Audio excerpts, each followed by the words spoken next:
Shalom Bapak Ibu dan teman-teman semuanya. Kita berjumpa kembali di dalam Devotion from Nations. Mari pagi ini sebelum kita mulai, kita mau berdoa terlebih dahulu. Bapak, kami mengucap syukur Tuhan buat hari yang baru yang Tuhan kasih dalam kehidupan kami. Kami bersyukur buat setiap anugerah, kami bersyukur buat setiap kasih setia Tuhan, kebaikan-Mu Tuhan yang selalu ada dalam kehidupan kami. Pagi ini kami mau membuka hati kami untuk belajar kebenaran firman-Mu. Kami berdoa Roh Kudus kuasai hidup kami, sehingga kami boleh menerima kebenaran ini dan kami boleh terus menjadi garam-Mu Tuhan. Kami boleh berdampak buat setiap orang yang ada di sekeliling kami, dan kami boleh jadi berkat Tuhan. Urapi setiap kami juga hamba-Mu yang menyampaikan firman ini, sehingga kebenaran firman ini boleh sungguh-sungguh memerdekakan setiap kami yang mendengarnya Tuhan. Terima kasih Tuhan, kami bersyukur dan berdoa di dalam nama Tuhan Yesus. Amin. Nah, pagi ini Bapak Ibu dan teman-teman semuanya, kita akan membahas suatu topik yang saya kasih judul adalah Keeping Our Saltiness. Mari buka sama-sama Matius pasal yang kelima, ayat yang ke-13. Di sana Tuhan Yesus berkata, "Kamu adalah garam dunia. Jika garam itu menjadi tawar, dengan apakah ia diasinkan? Tidak ada lagi gunanya selain dibuang dan diinjak orang." Nah, saya percaya ini adalah suatu identitas yang Tuhan berikan. Ada garam dan ada terang. Tapi pagi ini kita akan membahas lebih banyak tentang yang namanya garam. Tuhan Yesus berkata kepada kehidupannya kita bahwa kita adalah garam dunia. Dan Tuhan nggak berkata bahwa kita akan menjadi garam dunia. Tetapi Tuhan katakan, You are the salt of the world. Engkau adalah garam dunia. Itu adalah identitas yang diberikan Tuhan dalam kehidupannya kita. Identitas, suatu status yang Tuhan berikan ketika kita percaya kepada Dia, maka kita memiliki suatu identitas, kita memiliki suatu fungsi untuk menjadi garam. Nah, tetapi selain Tuhan berkata bahwa identitasnya kita garam, ternyata identitas ini tidak serta-merta otomatis akan terus ada dalam kehidupannya kita. Tuhan memberikan suatu warning dalam kehidupannya kita bahwa kalau kita nggak menjaga tingkat keasinan kita, menjaga garamnya kita, maka suatu ketika kita udah nggak menjadi asin, kita nggak menjadi dampak, kita nggak menjadi berkat lagi buat orang-orang yang di sekeliling kita, maka kita udah nggak ada gunanya lagi. Dan saya percaya Tuhan nggak menginginkan itu sebenarnya dalam kehidupannya kita. Ketika Tuhan berkata, You are the salt, bahwa engkau akan menjadi garam, engkau akan berdampak. Oleh sebab itu saya berdoa pagi ini bahwa setiap kita bisa sama-sama belajar bahwa kita menjaga yang namanya kadar asin dalam kehidupannya kita. Nah, garam itu tuh memiliki suatu karakteristik yang menurut saya cukup unik, yang cukup berbeda dengan yang namanya terang. Garam itu memiliki karakteristik ketika dia masih bisa dilihat. Fungsinya nggak terlalu berasa, nggak terlalu dapat dirasakan oleh orang sekelilingnya ketika garam itu masih dalam sebuah wadah, sebuah kantong plastik atau dimasuk ke dalam sebuah toples. Garam itu tidak memiliki fungsi. Tetapi ketika garam itu dicampurkan, dia menjadi tidak kelihatan lagi. Dia berbaur, dia menjadi satu dengan lingkungan yang di sekelilingnya dia. Di sanalah fungsi garam itu menjadi begitu nyata. Beda halnya dengan terang. Terang itu harus ditaruh di atas, ditempatkan di atas, bukan di bawah gantang, tetapi di atas kaki dia supaya itu menerangi. Ada porsi dalam kehidupannya kita di mana kita menjadi terang, kita menjadi kepala dan bukan ekor. Tetapi ada juga di satu sisi yang lain Tuhan berkata bahwa nggak penting untuk kita kelihatan. Bahkan kadang-kadang ketika kita kelihatan, kita nggak terlalu berasa dampaknya. Tetapi ketika kita menjadi garam, ketika kita berbaur, seakan-akan nggak kelihatan. Tetapi kita memberi rasa kepada orang-orang yang ada di sekeliling kita. Nah, saya percaya itu adalah identitas yang Tuhan berikan dalam kehidupannya kita, bahwa kita adalah garam dunia. Nah, fungsi garam itu tuh bukan hanya untuk mengasinkan. Fungsi garam itu, itu salah satu fungsi yang paling banyak kita ketahui, bahwa rasa garam itu asin dan dia memberikan suatu rasa. Tetapi ternyata ketika saya pelajari bahwa garam itu memiliki fungsi lain selain mengasinkan, dan ternyata ini juga bisa menjadi salah satu kita mengukur apakah kita masih asin, apakah kita masih memiliki fungsi garam dalam kehidupannya kita. Yang pertama, fungsi garam itu adalah mengawetkan makanan. Nah, bagaimana sih caranya garam itu bisa mengawetkan makanan? Kita kenal berbagai macam makanan yang namanya ikan asin, ada sayur asin yang semuanya awet.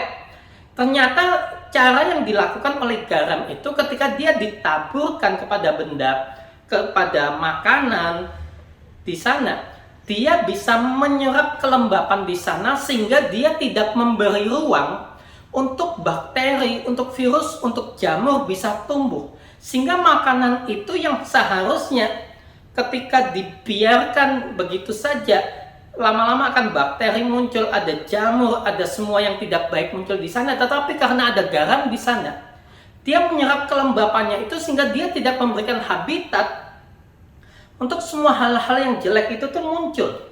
Nah, saya percaya ini juga menjadi identitasnya kita. Ini salah satu fungsinya kita. Seharusnya ketika kita ada di suatu komunitas, kita juga tidak mengizinkan ada bakteri yang muncul di sekeliling kita. Kita tidak mengizinkan ada virus, kita tidak mengizinkan ada gosip di sekeliling kita. Kita tidak mengizinkan ada cemooh yang timbul di sekeliling kita. Kenapa? Karena kita adalah garam.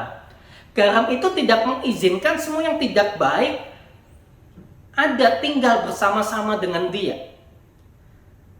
Jadi kalau ada orang Kristen ketika dia ada di suatu tempat, dia malah mencemooh, dia malah mengizinkan gosip ada tumbuh di sana, dia menimbulkan sakit hati, dia menimbulkan iri hati, dia mengembangkan itu. Dengan adanya dia, semua yang jelek itu malah semakin berkembang. Saya tidak percaya bahwa dia adalah garam. Karena garam itu tidak memberikan kesempatan untuk semua bakteri, semua virus, semua yang tidak baik itu muncul, bahkan tumbuh di sekeliling dia. Dia mematikan semua kesempatan itu. Nah, saya percaya dimanapun kita berada, kita juga dapat memiliki fungsi ini.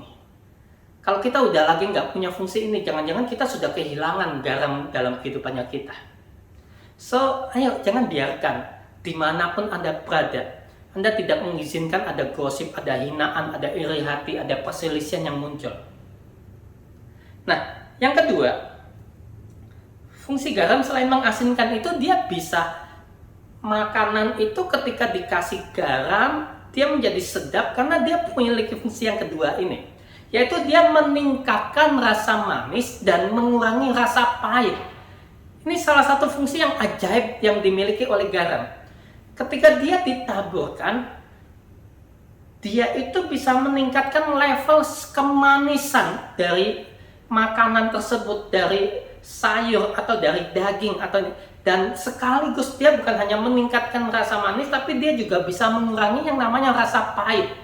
Nah, ini salah satu identitasnya kita. Dimanapun kita berada, harusnya kita bisa meningkatkan rasa manis kepada orang-orang yang ada di sekelilingnya kita, dan kita bisa menekan yang namanya rasa pahit dalam hidup orang itu.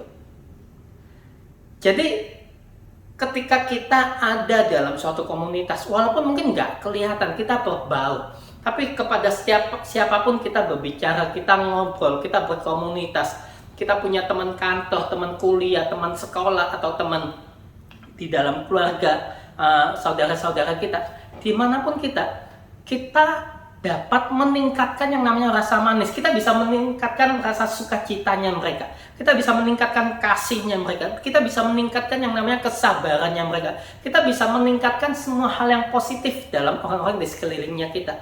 Dan kita juga bisa menurunkan level kepahitan. Ketika ada orang yang iri hati, ketika ada orang yang kepahitan, kita bisa berbicara dan kita menurunkan level kepahitan itu dari diri orang tersebut. Tapi kalau yang kita lakukan malah sebaliknya, jangan-jangan kita bukan garam, karena garam memiliki fungsi meningkatkan rasa manis dan menghilangkan kepahitan, menurunkan kadar kepahitan. Tapi kalau kita ada orang yang selalu meningkatkan rasa pahit, oh iya itu orang emang begitu, kamu baru tahu ya, itu namanya meningkatkan rasa pahit. Tapi saya percaya itu bukan identitasnya kita sebagai anak Tuhan. Identitasnya kita adalah kita menjadi garam dan kita meningkatkan yang namanya rasa manis. Kita memberikan Dia sudah ada manis, tapi kita tingkatkan. Ada sukacita, kita tingkatkan. Ada damai, kita tingkatkan. Ada shalom, ada pikiran yang positif, ada hati yang lemah lembut. Kita tingkatkan semua rasa manis kepada orang-orang yang ada di sekeliling kita. Dan kita bisa menurunkan kadar kepahitan itu. Karena saya percaya, itu adalah fungsi garam. Dimanapun kita berada, kita bisa meningkatkan rasa manis dan mengurangi yang namanya kepahitan di dalam diri orang-orang yang di sekeliling kita. Yang ketiga, ternyata garam itu juga memiliki yang namanya fungsinya bahan pengikat makanan. Dia bisa mengikat protein, dia bisa mengikat zat-zat yang lain menjadi satu dan tidak tercerai-berai. Nah, saya juga percaya bahwa kita sebagai orang Kristen, menjadi garam, kita itu mempersatukan, bukan menghancurkan. Kita punya identitas. Ketika Tuhan berkata dalam hidupmu bahwa kamu adalah garam dunia, berarti Anda memiliki suatu kapasitas, Anda memiliki suatu identitas untuk mempersatukan. Ketika ada perselisihan terjadi di sekeliling Anda punya kapasitas untuk mempersatukan. Anda punya kapasitas untuk membuat semuanya menjadi satu, menjadi unity lagi. Anda punya kapasitas itu, Anda punya identitas itu. Dan kita punya identitas untuk mengikat orang-orang yang di sekeliling kita menjadi satu, bukan menghancurkan. Kita tidak menyediakan semua yang tidak baik, tapi kita meningkatkan rasa manis, meredakan rasa pahit, dan mengikat itu menjadi satu. Buat saya itu sesuatu yang sangat menarik. Ketika dimanapun kita berada, ketika kita lakukan itu, saya percaya orang-orang akan merasa dampak dari kehadirannya kita. Yang keempat, garam itu menambah warna pada makanan. Jadi menjadikan suatu makanan itu tuh menjadi lebih menarik, menjadi lebih sedap dilihat, menjadi lebih enak dilihat, lebih enak dipandang. Dan itu salah satu fungsi garam. Garam itu tuh lebih berfungsinya kepada komunitas di sekeliling kita dibandingkan tentang berbicara hubungannya kita dengan Tuhan. Ketika Tuhan ngomong bahwa kamu adalah garam dunia, itu artinya kita harus keluar dari comfort zone-nya kita. Kita nggak bisa hanya kumpul di dalam toples garam, kemudian kita diam di sana dan kita nggak mau ketemu orang lain. Kenapa? Karena garam hanya berfungsi ketika dia ditaburkan. Ketika dia masuk dalam sebuah komunitas. Saya percaya Tuhan punya komunitas yang sudah Tuhan siapkan di sekeliling Anda.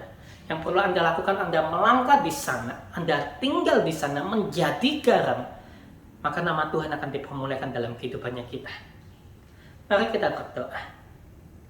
Bapa, kami mengucap syukur Tuhan buat hari ini, Engkau begitu baik, dan kami bersyukur buat setiap kebenaran yang kami boleh belajar hari ini. Kami berdoa Roh Kudus mampukan setiap kami untuk boleh menjadi garam dunia. Kemanapun kami pergi, kemanapun komunitas yang Tuhan utus kami untuk ada di sana, kami boleh menjadi garam, kami boleh meniadakan, kami nggak mengizinkan ada gosip, ada cemoohan timbul di sekeliling kami. Semua yang tidak baik nggak ada Tuhan di sekeliling kami. Kami malah menjadi berkat Tuhan. Kami meningkatkan rasa manis kepada teman-teman kami, kepada keluarga kami, kepada sahabat kami, kepada rekan kerja kami. Kami juga meredakan rasa kepahitan. Kami bisa menjadi pengikat, pemersatu, dan kami bisa memberikan warna lebih dalam kehidupannya mereka.